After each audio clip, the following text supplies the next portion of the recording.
Philippe Candeloro, né le 17 février 1972 à Courbevoie, est l'un des patineurs artistiques les plus célèbres de France, reconnu pour son style unique et ses 2 médailles de bronze olympiques.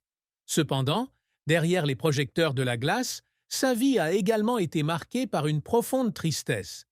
La plus grande tristesse de sa vie fut probablement le terrible accident de 2015, lorsqu'il a failli perdre la vie dans un accident d'hélicoptère à Villa Castelli, en Argentine, pendant le tournage de l'émission de télé-réalité Dropped.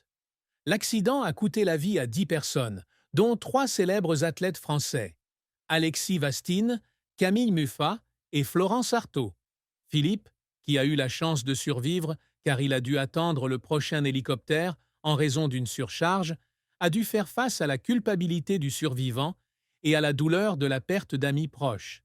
Il a confié un jour à France Dimanche qu'il se posait la question « Pourquoi eux et pas moi ?» Un sentiment qui l'a hanté pendant de nombreuses années. Cette tristesse provenait non seulement de cette perte, mais aussi de l'impact profond qu'elle avait eu sur sa famille et en particulier sur son épouse, Olivia Darmon. Olivia, qui était à la maison avec leurs 3 jeunes filles au moment de l'accident, était sous le choc et ne parvenait pas à surmonter sa peur à chaque fois qu'elle entendait le mot « hélicoptère ». Philippe a confié que sa femme tremble encore au souvenir du moment où elle a appris qu'il avait peut-être pris ce vol fatidique.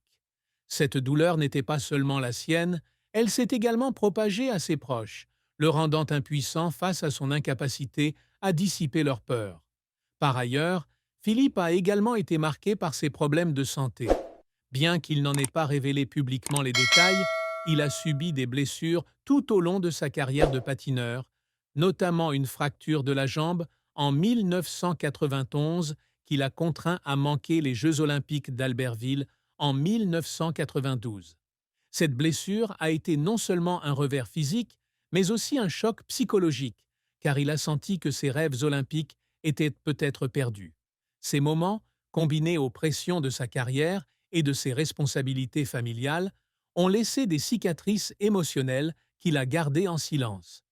La carrière de Philippe Candeloro a été un parcours inspirant, jalonné de succès retentissants et d'échecs déchirants, et de moments qui l'ont laissé en larmes tant il a persévéré.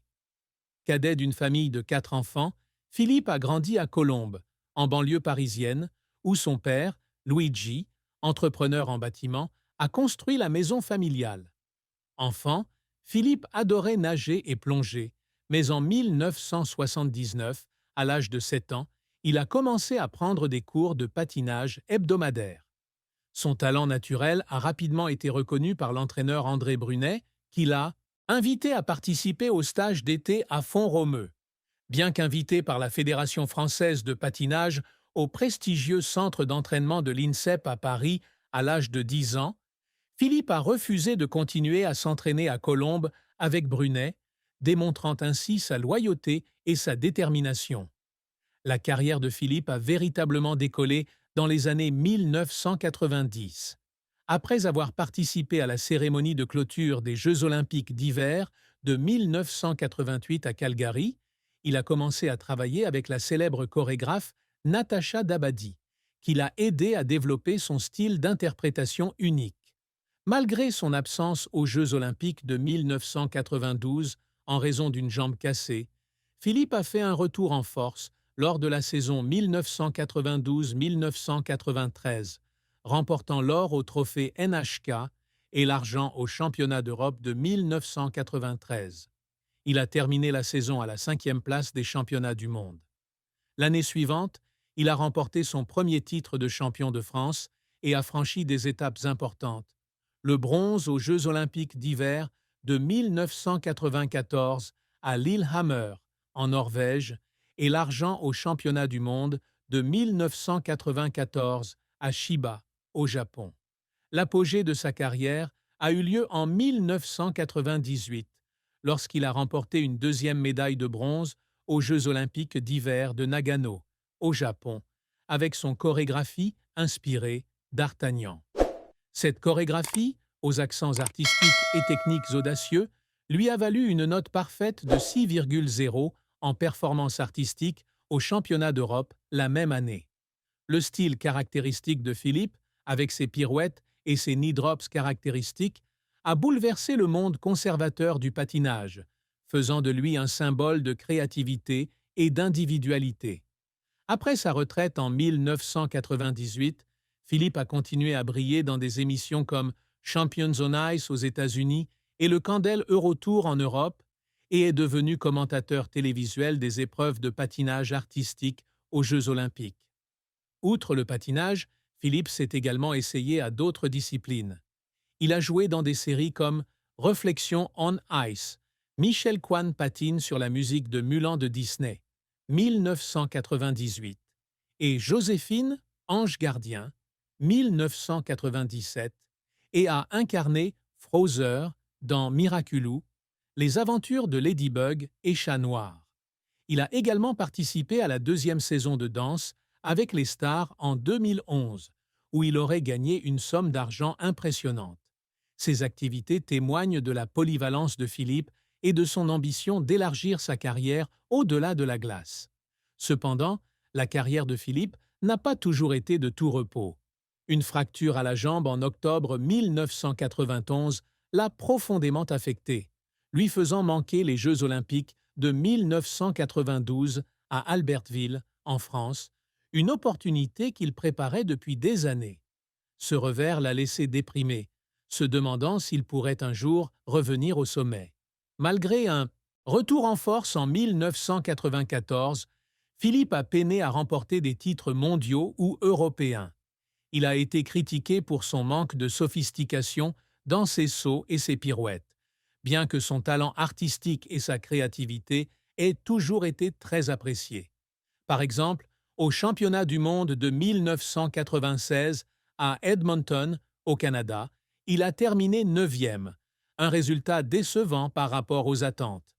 Un autre revers a été la controverse entourant sa performance et son style de commentaire. Dans l'émission Living in America, Philippe a été critiqué pour avoir porté une cape ornée du drapeau américain et l'avoir jetée sur la glace, ce qui a provoqué la colère de certains téléspectateurs américains. Il a dû s'adapter en tendant la cape à quelqu'un sur le bord du terrain.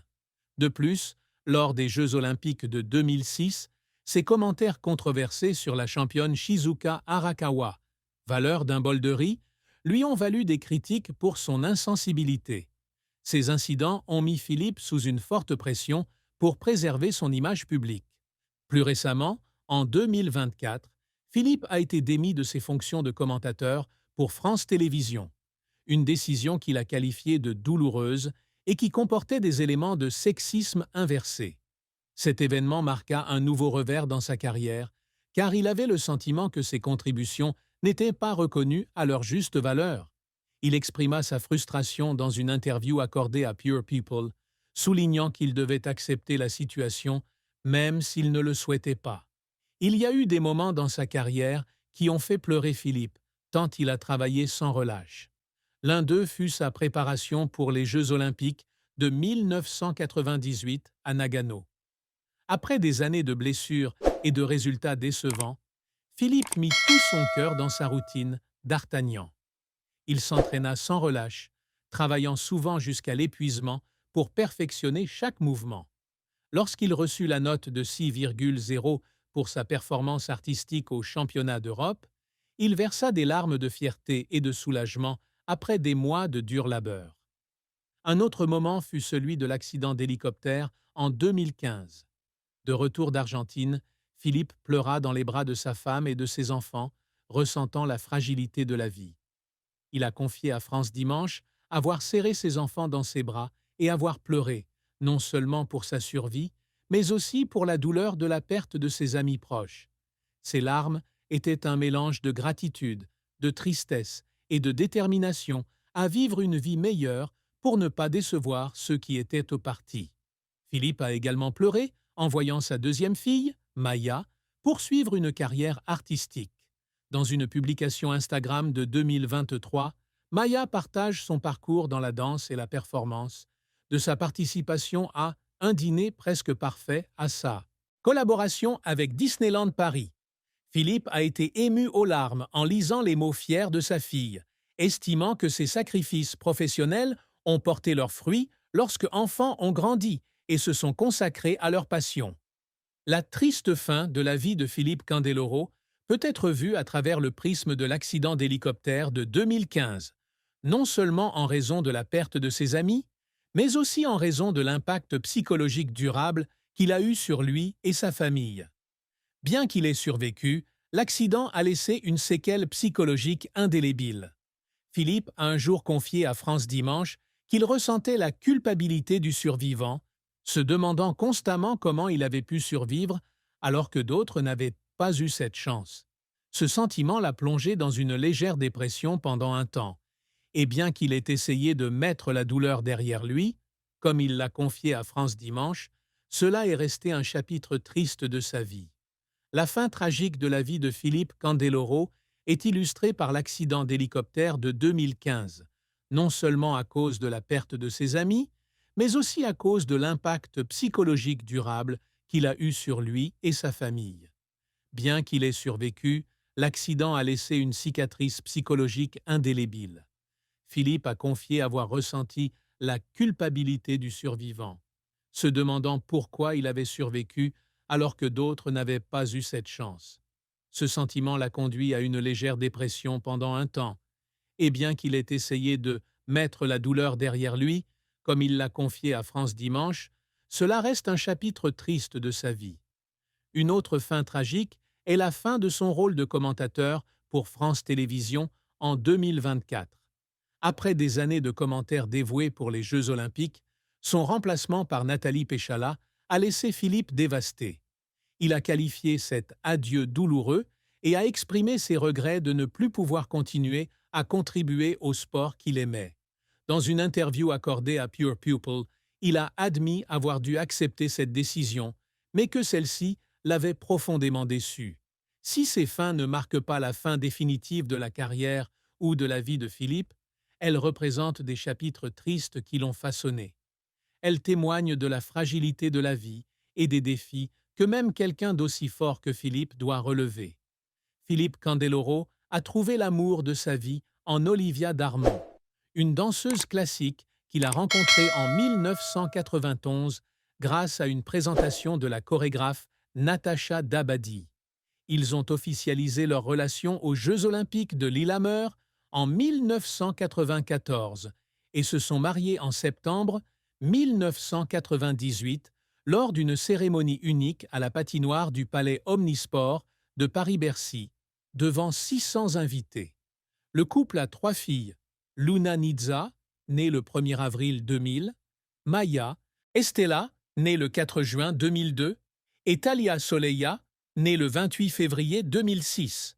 Leur mariage a été décrit comme un mélange d'art et de sport, avec un amour commun pour la performance et un dévouement familial. Cependant, la vie amoureuse de Philippe n'a pas toujours été un long fleuve tranquille. L'impact de l'accident d'hélicoptère de 2015 sur Olivia a été une grande tristesse. Philippe a confié que sa femme n'avait pas encore surmonté la peur de le perdre, et chaque fois qu'elle entend le mot « hélicoptère », elle tremble encore. Philippe s'est senti impuissant, car malgré ses efforts pour protéger sa famille, il n'a pas pu effacer la douleur endurée par sa femme. De plus, lors d'une interview accordée à Jordan Deluxe dans la piscine de Jordan en 2024, Philippe a révélé qu'avant de rencontrer Olivia, il avait profité de sa célébrité pour avoir une jeunesse mouvementée et de nombreuses relations sans lendemain. S'il ne regrettait pas ces expériences, il a admis qu'elles avaient pu blesser certaines personnes et il en éprouvait des remords. Après le mariage, Philippe a changé, devenant un mari et un père dévoué. Mais les souvenirs du passé l'ont parfois amené à remettre en question ses choix.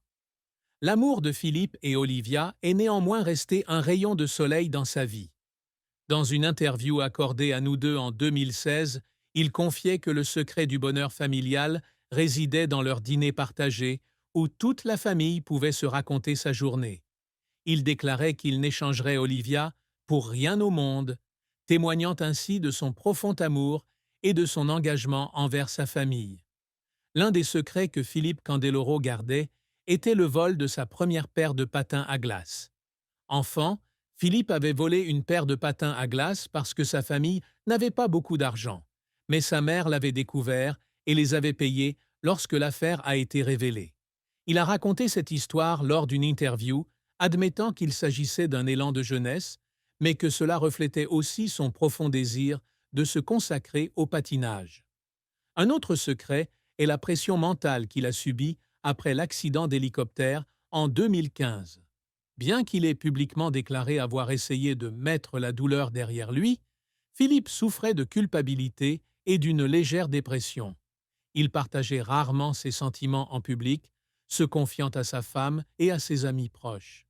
Dans une interview accordée à France Dimanche, il a admis qu'il y avait des nuits où il n'arrivait pas à dormir, hanté par la question de savoir pourquoi il avait survécu alors que d'autres n'avaient pas eu cette chance.